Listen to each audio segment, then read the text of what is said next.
Nah kemudian yang kelima, ini mungkin saya kira agak khusus, kita mungkin perlu bersinergi untuk penegrian SMAK-SMAK yang sudah ada. Karena kalau menurut saya, kebetulan kami juga beberapa hari yang lalu sempat mampir ke SMAK Tayan, ya. Kami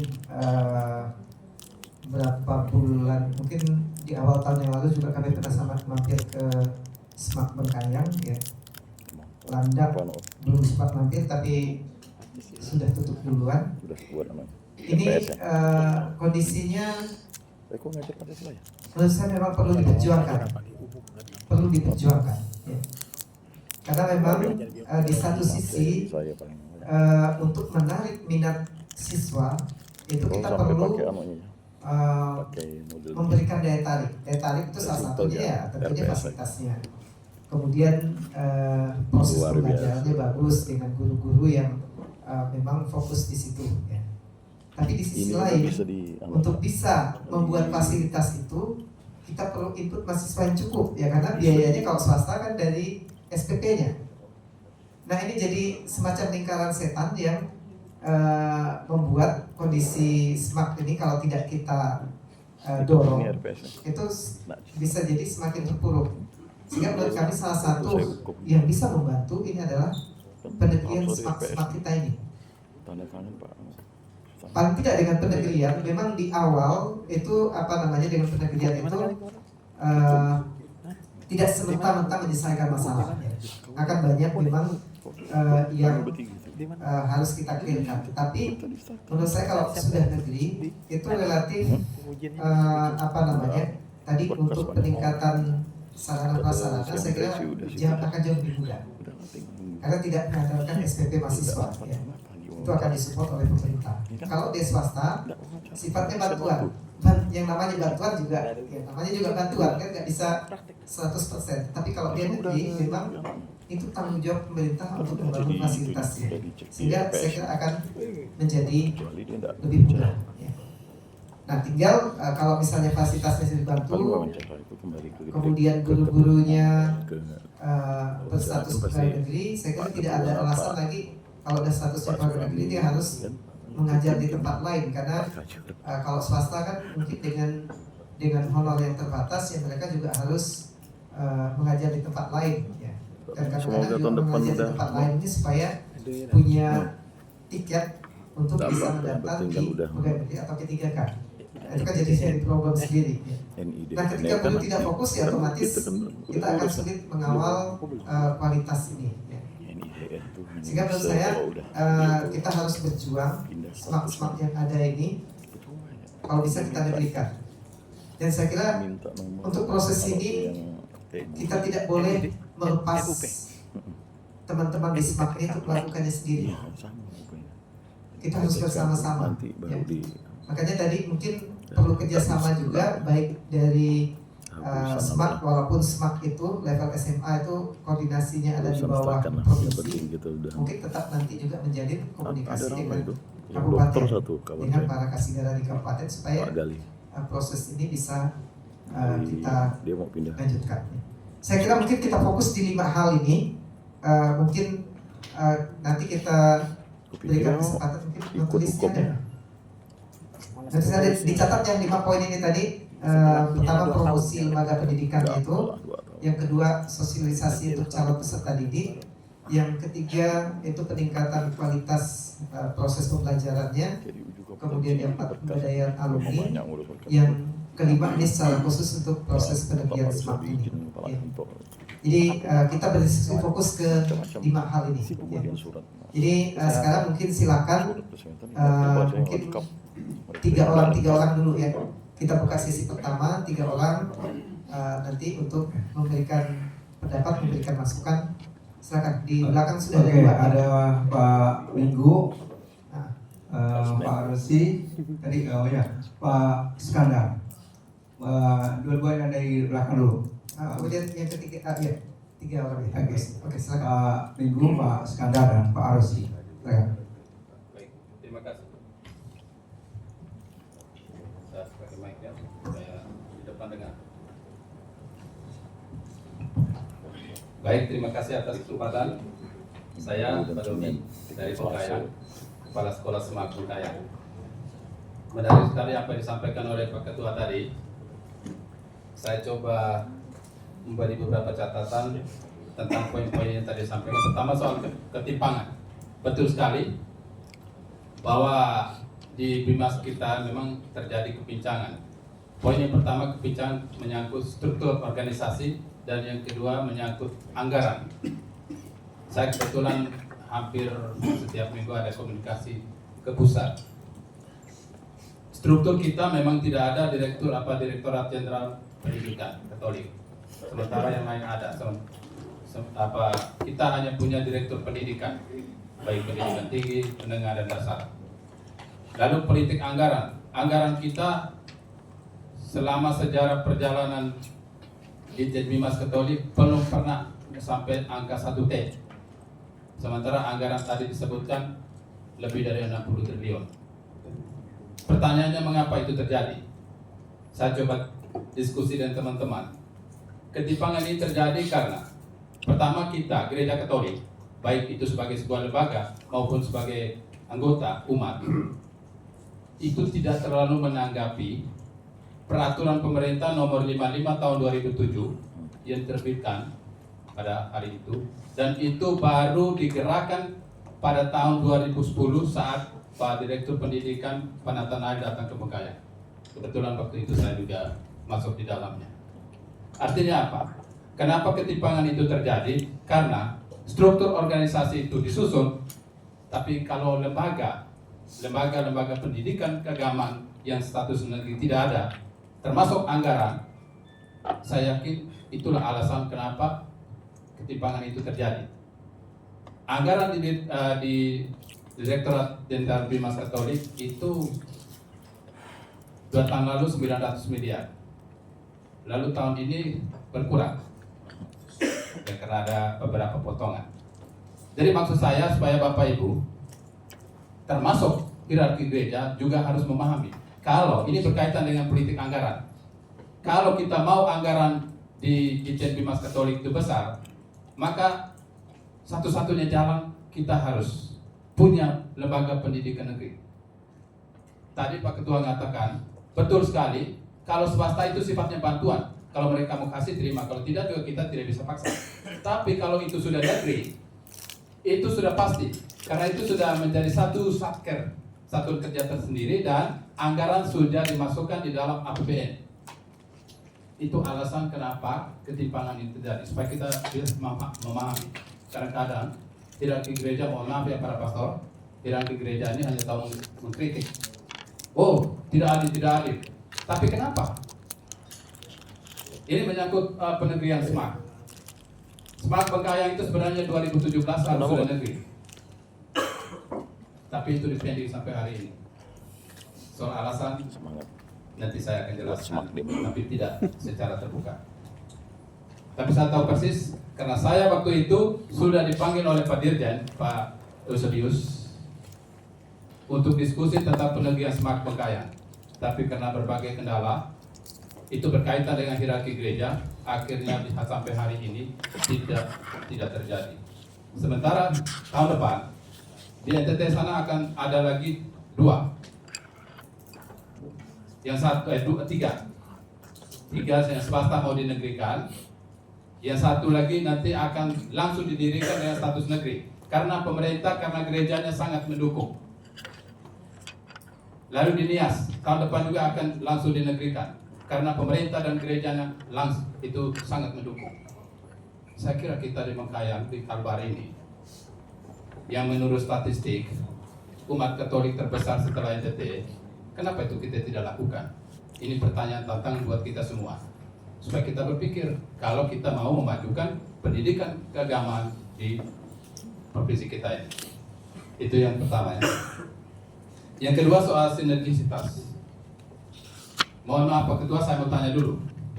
Apakah kegiatan ini kita libatkan juga Majelis Nasional Pendidikan Katolik atau Majelis Pendidikan Katolik tingkat keuskupan? Karena ini kita berbicara tentang pendidikan keagamaan. Itu pasti tidak bisa terlepas dari Majelis Pendidikan. Majelis Nasional Pendidikan yang diketuakan diketuai oleh Pastor Darmin. Saya beberapa kali dalam diskusi, dalam pertemuan-pertemuan kepala SMAK, pertama di Bali, lalu di Makassar, lalu terakhir di Labuan Bajo, kebetulan kami satu kelompok diskusi. Beliau mengatakan, beliau sangat mendukung kalau SMAK atau bersyukur bahwa setakat sudah negeri. SMAK ini, kalau negerikan, ini bagian dari politik anggaran, tadi disinggung. Kalau ini negerikan, Papua, DIY, Kero, yang dulu datang studi banding di Bengkayang untuk bikin SMAK, dan sekarang status negeri, DIPA mereka itu di atas 3M, 1 tahun. Samosir, yang dulunya waktu mendirikan, itu selalu telepon saya bagaimana cara mendirikan, sekarang mereka negeri, DIPA-nya 2M. Negeri Ende, kebetulan di kampung saya, itu sekarang sedang dipersiapkan untuk SMAK bertaraf internasional, dan dananya mungkin sekitar 3M. Saya mau katakan begini, ketika ini sekolah-sekolah ini dinegerikan, pemerintah punya tanggung jawab, karena di dalam PP 55 tahun 2007 itu sudah tegas. Dan saya harap gereja hierarki jangan takut kalau ini negeri tadi disinggung, bahwa semua nanti akan ditangani oleh pemerintah. Tidak. PP 55 sudah jelas mengatakan hak mengajar itu ada di gereja. Termasuk guru-gurunya, tidak mungkin lah guru Islam, mohon maaf, atau guru agama lain ngajar ke agama di sekolah-sekolah, tidak mungkin. Itu sudah diatur oleh undang-undang. Jadi mohon maaf ya, ini bukan apa. Saya mau mengatakan supaya kita punya pikiran terbuka, supaya kita betul-betul ke depan. Saya sangat setuju dengan Pak Ketua.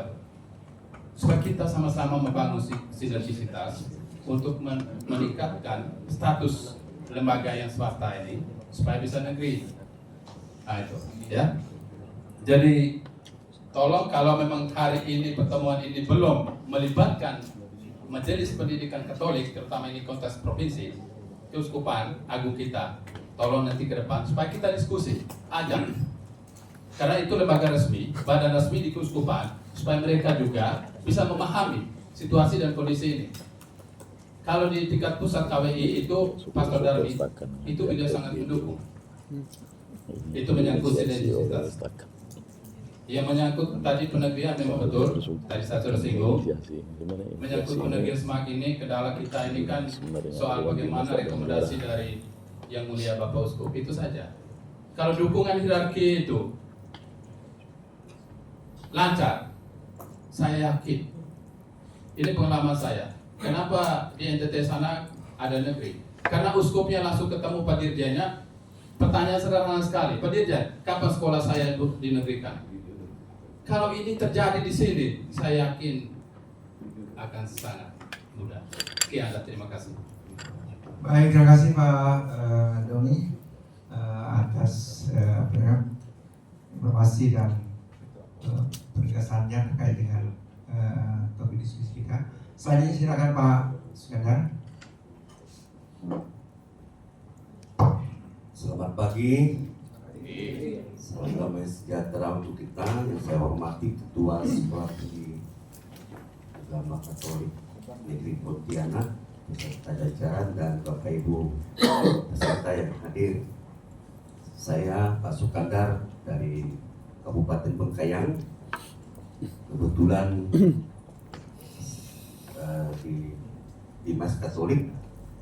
Yang pertama tentang perubahan struktur untuk di Dimas Katolik Kalimantan Barat, kami kasih penyelenggara bersama Pak Bapimas sudah memuat beberapa hal, dan beberapa waktu lalu kami sudah berjumpa di Dirjen Bimas Katolik, tetapi ada berkas-berkas data pendukung yang masih kurang, dan para kasih penyelenggara kabupaten kota akan memenuhi itu untuk melakukan dan mengajukan perubahan struktur Bimas Katolik di kantor wilayah Kementerian Agama Provinsi Kalimantan Barat minimal berubah menjadi kepala bidang urusan agama dan pendidikan kalau memungkinkan. Karena dari data jumlah penduduk dan lain sebagainya itu kita sudah memenuhi syarat.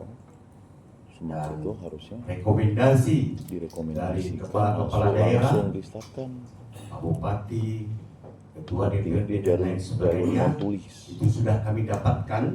tanpa Beberapa tes, teman lagi masih karena dia sudah memperjuangkan belajar itu, dan mudah-mudahan ilmunya gitu. pada tahun 2025 sudah Dari sini ada itu semua. bukan masalah anggaran, masalah Karena itu kami juga sudah berjanji penelitian akan bukan urusan kita. memenuhi itu, dan kami juga di bagian Semua di negeri. Portala waktu itu sudah masuk juga. Sekolah tinggi Mereka negeri. memerintahkan untuk memenuhi Iya kan? data-data tersebut.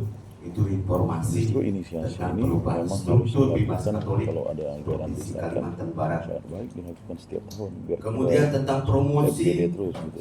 kelembagaan Kalau keagamaan ada- Katolik, Mereka Terutama memang inisiasi ini pendidikan. sebenarnya gini, seharusnya. saya masih ingat pesan Pater Karena William kan tidak ada. waktu pendirian sosialisasi sekolah tinggi agama Katolik. Kalau orang mau membantu tanpa mengganggu magisterium gereja, apa salahnya? Ini saya masih ingat.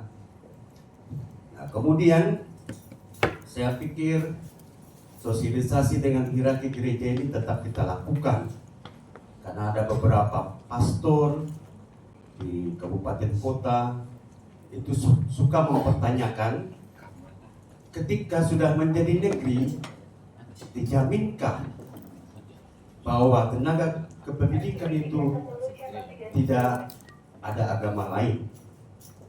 Berarti promosi kita yang waktu itu kan ini sudah berbeda. Sekarang faktanya ada dosen yang beragama lain. Ini kan banyak pastor juga terkejut kan? Nah, seperti itu.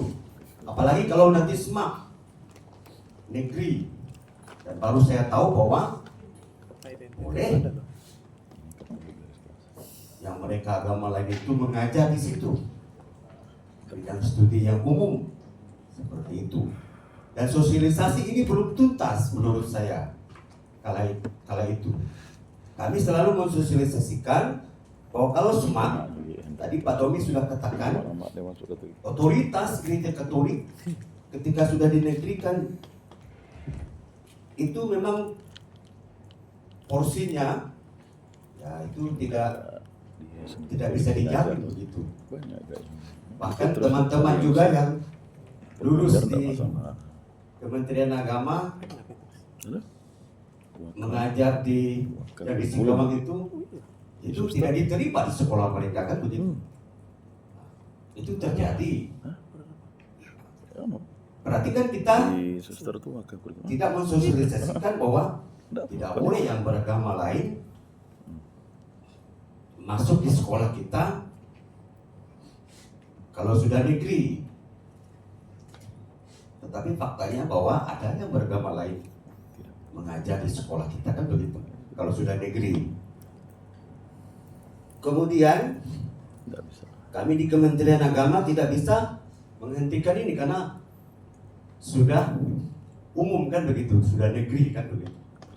Nah, ini yang menjadi sosialisasi kita dengan umat Katolik, para hierarki gereja, supaya kita satu suara bahwa ini memang bukan kalau kita pikir bukan lagi secara memang egoistis ya 100% tapi ya gitu kan. tenaga kependidikan itu Kesempatan peluang kerja. Katolik semua. Kalau sudah menjadi negeri, supaya kita Ya memang tidak dipersalahkan sosialisasinya. Kalau dulu saya sosialisasi di kabupaten itu, ya, karena itu tadi saya itu katakan persoalannya muridnya, apa gurunya bedanya itu kita semua dengan dia. Katolik, saya bilang. Muridnya itu dibuktikan dengan surat baptis. Kalau tidak punya surat baptis, tidak boleh belajar di SMAK. Baru-baru ini Paroki Ledo itu mau buka taman seminari. Saya bilang pelajari dulu. Nah seperti itu kendala-kendala kami. Berarti promosi kita tentang ini belum tuntas. Sebenarnya Ada tadi dibilang bahwa semuanya 100% gitu. jadi orang Katolik yang bekerja di lembaga pendidikan itu ketika sudah negeri. Tapi faktanya kan berbeda. Itu Dan para pastor pun juga mempertanyakan itu. barang-barang itu buat Dan dia dulu. bahkan mungkin Setelah khawatir itu, tentang itu, kan begitu. Tadi selalu berpikir belum buat.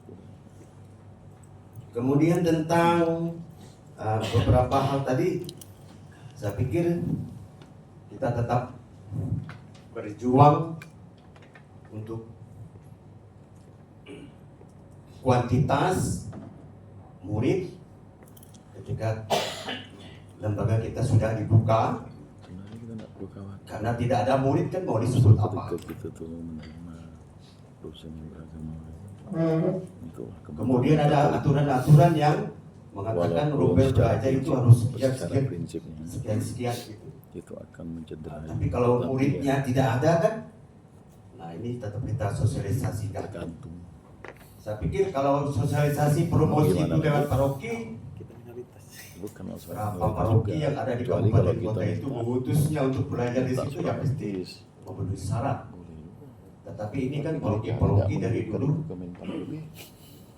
Nah, nggak tahulah saya tentang di setakat ini kan, apakah dari paroki ada mengutus mahasiswanya.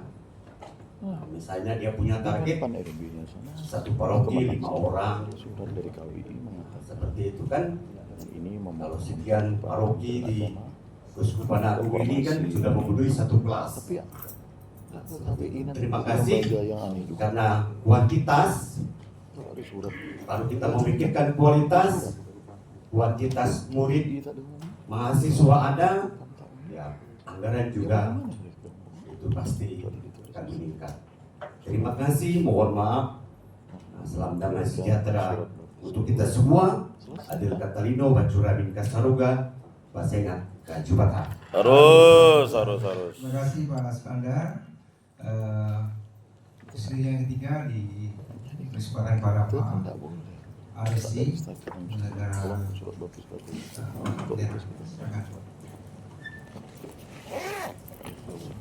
Saya duduk saja ya. Berdiri ya, udah jelas. Sudah sering berdiri. Oi, berangkut. Besok saya ini Sampai salpe. jarang kita dengar kata-kata ini.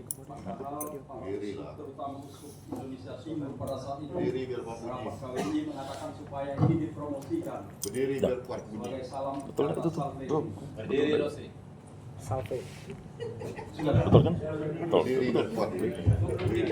Nggak kelihatan ya, sendiri katanya. saya harus taat kepada perintah atasan. Saya sering dipanggil kalau di kantor dengan nama Bara Sarusi. Dan saya sangat menikmati panggilan itu. Pak Bara namanya, Pak Bara. Sebenarnya saya harus mengatakan dengan rendah hati bahwa saya cukup grogi berbicara di depan para akademisi ini. Oleh karena itu maka saya berusaha mencatat ini supaya lebih jelas. Sebagai visio generalisnya, saya akan membacakan saja dulu. Nanti saya akan beberapa hal yang harus saya sampaikan.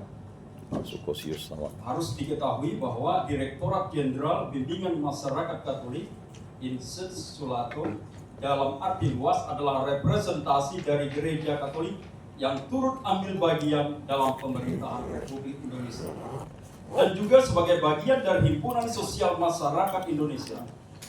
Berguna barang itu. Artinya berbagai realitas sosial gereja dan masyarakat langsung atau tak langsung adalah masalah Dimas Katolik juga. Jadi apa yang dikatakan oleh Konsili Vatikan kedua dalam Gaudium et Spes artikel 1, kegembiraan dan harapan, duka dan kecemasan. Kuat dasar teorinya. Orang-orang zaman sekarang terutama kaum miskin dan siapa saja yang menderita merupakan kegembiraan dan harapan, duka dan kecemasan para murid Kristus juga. Sebagai bagian dari gereja, dunia dan masyarakat, Ditjen Bimas Katolik bertanggung jawab atas keadaan sosial yang sedang dihadapi. Ditjen Bimas Katolik tidak boleh rigid, dingin, apatis, acuh tak acuh terhadap realitas sosial masyarakat, khususnya umat Katolik. Mereka berhak mencicipi remah-remah roti keadilan di negara tercinta ini. Oleh karena itu maka sikap sense of belonging atau rasa memiliki, rasa terlibat dan sikap solidaritas yang tinggi terhadap kebutuhan umat Udah tadi Katolik ya, berusaha Tidak, dia diwujudkan ke dalam setiap kamar. derap Biasa. langkah pelayanan. Setoran. Ini berarti bahwa Bimas Ada apa? Katolik mesti mampu berkompasio Nanti dengan nanti masyarakat, dia ke tadi. mendengar tumpahan keluhan umat dan berupaya mengakomodir Lama ada keinginan tadi. mereka. Ini visio generalisnya terhadap pertemuan kita ini.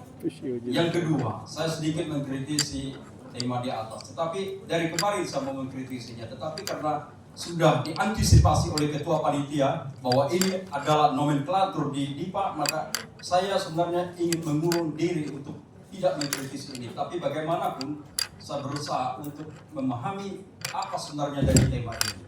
FGD, sinergisitas program menuju transformasi setakat negeri Pontianak. Saya bingung sinergisitas antara siapa dan dengan siapa sebenarnya di sini. Apakah dengan Bimas Katolik atau dengan hierarki gereja? Program menuju transformasi setakat negeri yang seperti apa? Apakah menuju sekolah tinggi, institut atau universitas? Tapi kita tidak boleh mengkritisi ini. Jangan gara-gara ini lalu tidak bertegur kita nanti. Yang ketiga, lembaga pendidikan teristimewa setakat ini adalah Sainsia Kuliner, dapur ilmu pengetahuan.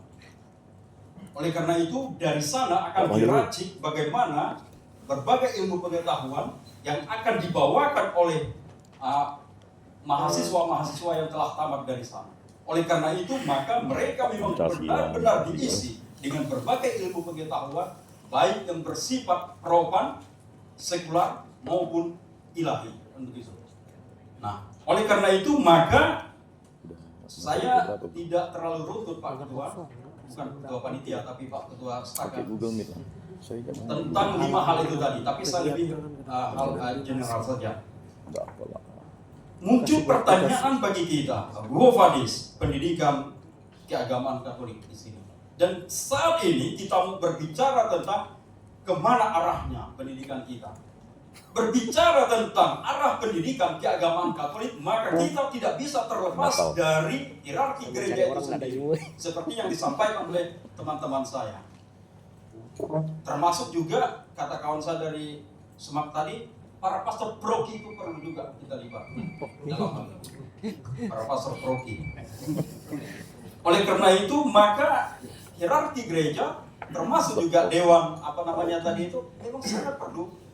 Kita tidak bisa berbicara tentang ilmu teologi tanpa berbicara juga bersinergi dengan mereka. Kenapa? Causa locuta Roma finita. Apa kata Roma? Itu kata kita. Apa kata Bapak Camat? Itu juga kata kita. Ini ketaatan kita sebagai orang Katolik. Manakala kita tidak taat dan melawan itu, maka muncullah yang disebut dengan dosa sakrileg. Oleh karena itu, maka manakala kita berbicara tentang sinergisitas, kita mesti melibatkan 3 hal. Pertama, para bimas Katolik yang di daerah-daerah dan juga para hierarki gereja.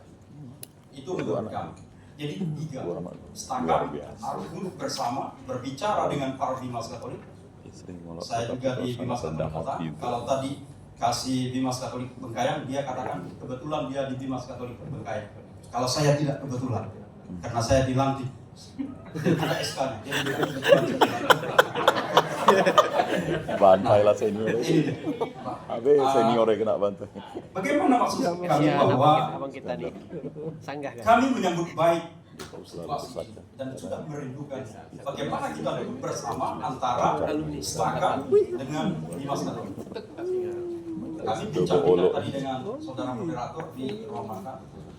Kami katakan bahwa saya sangat bahagia hari ini karena saya bisa bertemu dengan teman-teman dari setakat. Bahwa kita bisa berbicara bersama tentang bagaimana kedepannya, globalisnya pendidikan keagamaan Katolik ini. Hal-hal lain termasuk juga masalah penegrian, masalah perekrutan dan lain sebagainya. Ini memang sangat-sangat miris kita, terutama di Semak. Beberapa hari lalu saya diajak oleh Pak Pembimas Provinsi untuk melakukan semacam studi banding lah supaya SPPD saya itu bisa menjadi dicairkan. Jadi saya katakan studi banding, studi tiru dengan semak penggayang karena mau mendirikan semak di Pontianak. Loh, mantap. Sedikit tipu-tipu itu tidak apa. Karena SPPD saya masih ada waktu itu. Nah, dikasih oleh Pak Menteri Mas. Jadi di sana kami berdiskusi tentang hal itu. Seperti apa sebenarnya? Kenapa semak ini ada susah sekali rasanya perekrutan terhadap siswanya. Seperti dilandak sampai sudah hampir menuju sakratul maut. Sudah ya? Sudah. Hanya saya tidak berani katakan karena Anda pejabatnya di sini. Lihat di tayang juga. Relatif sangat sedikit. Sakratul maut. Ada apa? Saya pernah beberapa tahun lalu dengan ketua SMAK juga dari sini ke Jakarta, kami bertemu. Bahkan sempat ditegur oleh pusat. Mengapa di SMAK di Saya Kalimantan Barat ini siswanya sedikit? 7 rangkap. Kami berdiskusi. Sebenarnya ini masalah promosi, termasuk juga di STAK. Ini masalah promosi menurut kami. Bahwa promosi kita kurang. Masalahnya tadi adalah bagaimana keterlibatan kita dengan para pastor prof itu tadi. Seperti yang saudara saya dari Menggayang tadi katakan. Seandainya kita selalu memberikan relasi dengan para pastor ini, 5 misalnya di SMAK, seperti dilandakan berapa paroki itu. Kita minta kepada pastor paroki misalnya sekian atau 5 untuk sekolah di SMAK. Kita